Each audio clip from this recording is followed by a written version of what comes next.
शराज ने साइकिल जीत ली। दरवाजे पर दस्तक हुई और शराज दरवाजा खोलने गया। अब्बू आ गए, अब्बू आ गए। अस्सलामु अलैकुम अब्बू जान। वालेकुम अस्सलाम शराज बेटा। शराज के अब्बू जैसे ही बैठे तो मुस्कान फौरन से पानी ले आई। शाबाश, जीती रहो मुस्कान। अब्बू क्या आज फिर भूल गए आप? क्या भूल गया मैं शराज? आप मेरी साइकिल लाना भूल गए अब्बू। कल भी आप भूल गया था। ओहो, काम की मसरूफियत में मेरा खोपड़ी से निकल गया। मगर मैं कल आपको जरूर नई साइकिल दिला दूंगा। बल्कि आप कल खुद मेरे साथ दुकान पर जाकर साइकिल खरीद लेना, ठीक है? अरे वाह, बहुत शुक्रिया अब्बू जान। अरे मुस्कान, तुम इधर खड़ा क्या कर रहा है? अब्बू के लिए खाना लाओ ना। शराज की खिदमतें देखकर सब लोग बहुत हंसे। अगली सुबह शराज के अब्बू को एक जरूरी फोन आ गया। जी ठीक है, हम पहुंच जाएगा। खुदा हाफिज। शहराज का अब्बू आप कहीं जा रहा है क्या? हाँ बेगम, हम जरूरी काम से जा रहा है, जल्दी वापस आ जाएगा। पर आज तो आप हमको साइकिल दिलाने वाला था ना अब्बू? ओ मेरा बच्चा, मुझे जरूरी काम से शहर जाना है। मैं जब वापस आऊँगा तो पक्का तुम्हारा साइकिल लेने चलेंगे। ठीक है शहराज का अब्बू, अपना ख्याल रखना। खुदा हाफिज। खुदा हाफिज अब्बू जान।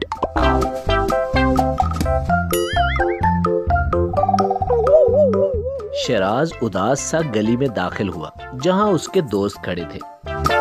ओ मेरा शराज, तुमको क्या हुआ? तुम्हारा साइकिल तो आज आ जानी थी ना, कहाँ है? हमको भी दिखाओ। इतने में वहाँ ऐलान होने लगा। हजरात, एक जरूरी ऐलान सुनिए। हमारे गांव के सरदार की तरफ से कल बच्चा लोगों के दरमियान एक दौड़ने का मुकाबला होगा और जो भी इस मुकाबले में जीतेगा उसको मिलेगा एक लॉलीपॉप। नहीं, बल्कि उसको मिलेगा एक बहुत खूबसूरत साइकिल। अरे वाह, वाओ, देखो तो कितनी प्यारी है। कितना प्यारा साइकिल है, बिल्कुल हमारे ख्वाबों जैसा। हम भी मुकाबले में हिस्सा लेगा। शराज ये सब सोचता हुआ घर में दाखिल हुआ और मुस्कान को आवाज लगाई। मुस्कान, मुस्कान, जल्दी इधर आओ। हम कल एक मुकाबले में हिस्सा लेगा, तुम बस अम्मा को नहीं बताएगा। हम इंशाल्लाह जीतकर अम्मा को सरप्राइज देगा, ठीक है? ठीक है भाई, हम नहीं बताएगा। अगले दिन कंपटीशन की तैयारियां हो रही थी। सभी बच्चे जीतने के लिए पुरजोश थे। जैसे ही रेफरी ने सीटी बजाई, सब बच्चे भाग पड़े। सभी बच्चों ने एक दूसरे से आगे निकलने की पूरी कोशिश की। शराज एक होशियार बच्चा था। वो बड़ी आसानी से सब बच्चों से आगे निकल गया। देखते ही देखते शराज ने फिनिश लाइन को क्रॉस कर लिया और आखिरकार शराज ये मुकाबला जीत गया। वाओ वाओ, हमने मुकाबला जीत लिया। हम जीत गया। ये साइकिल हमारा हुआ। ये सुनकर स्टेज पे मौजूद सब लोग हंस पड़े। शराज खुशी खुशी साइकिल लेकर घर गया तो सामने ही उसे अपने सारे घर वाले खड़े नजर आ गए। शराज बेटा, देखो हम वापस आ गया और आपके लिए कितना प्यारा साइकिल लाया है।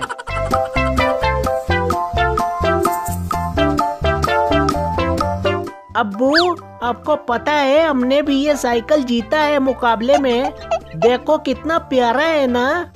माँ सदके मेरा लाल जीत गया। भाई अब आपके पास दो साइकिल आ गया है, अब इनका क्या करेगा?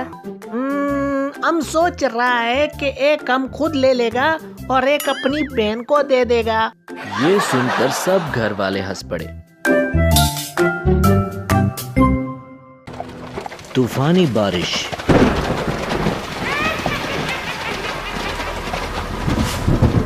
सुहेल और असलम बैलगाड़ी पर बैठकर आधी रात को तेज बारिश में जंगल में से गुजर रहे थे।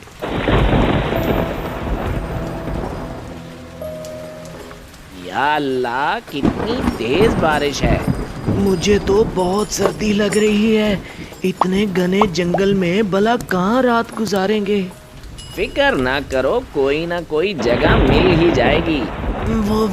वो मैंने सुना है इस जंगल में रात होते ही बदरूहें आ जाती हैं। अल्लाह अल्लाह करो भाई, एक तो तूफानी बारिश, ऊपर से तुम्हारी ये बातें। कुछ ना भी होना हुआ तो तुम्हारी इन बातों से जरूर हो जाएगा। घने जंगल में चलते चलते सुहेल को अपने सामने जरा दूरी पे एक पुराना घर नजर आया।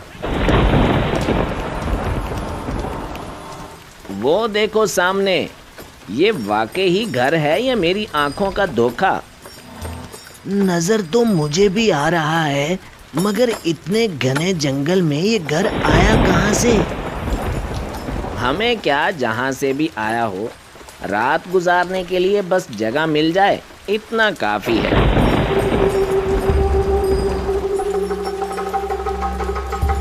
बिजली की कड़क और तेज बारिश में उस घर से निकलती हुई हल्की रोशनी उसे और भी ज्यादा पुरस्कार बना रही थी। बैलगाड़ी घर के सामने रुकते ही सुहेल बैलगाड़ी से उतरकर जल्दी जल्दी घर के दरवाजे पे गया और जैसे ही नॉक करने के लिए हाथ बढ़ाया तो दरवाजा एक पुरस्कार सी आवाज के साथ खुद ही खुल गया। दरवाजा खुलते ही सुहेल ने घर के अंदर देखा तो थोड़ी सी देर के लिए सकते में आ गया, क्योंकि घर में कोई भी नहीं था।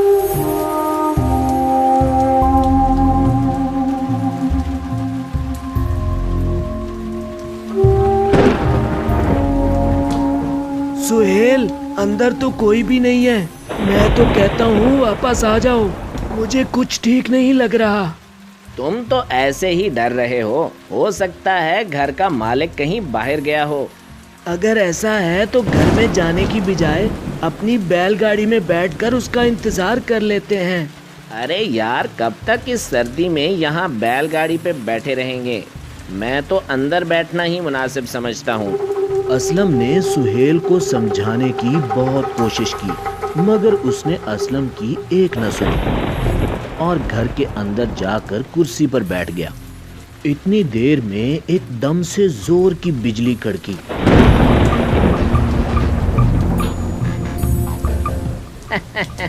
क्यों, क्या हुआ? अब बैठे रहना था बाहर ही। मैं तो कहता हूँ अभी भी देर नहीं हुई, यहाँ से चले चलो। इस घर को देखकर मुझे खौफ महसूस हो रहा है। अरे यार, कुछ नहीं होता, मैं हूं ना। कुछ देर इसी तरह बातें करने के बाद दोनों को बैठे बैठे नींद आ गई।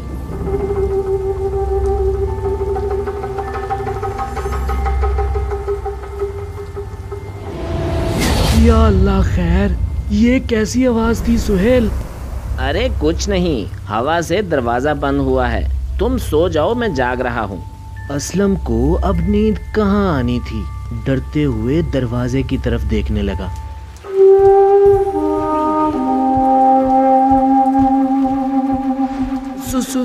सुहेल, ये पंखा कैसे खुद से चलने लगा?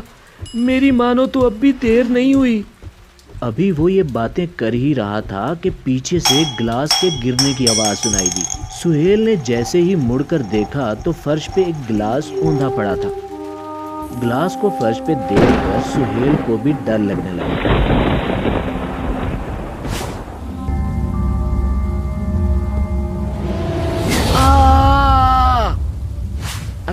क्या हुआ असलम, क्या हुआ? असलम ने हाथ का इशारा सामने खिड़की की तरफ किया तो खिड़की पर खड़ी चुड़ैल को देखकर सुहेल की भी चीख निकल गई।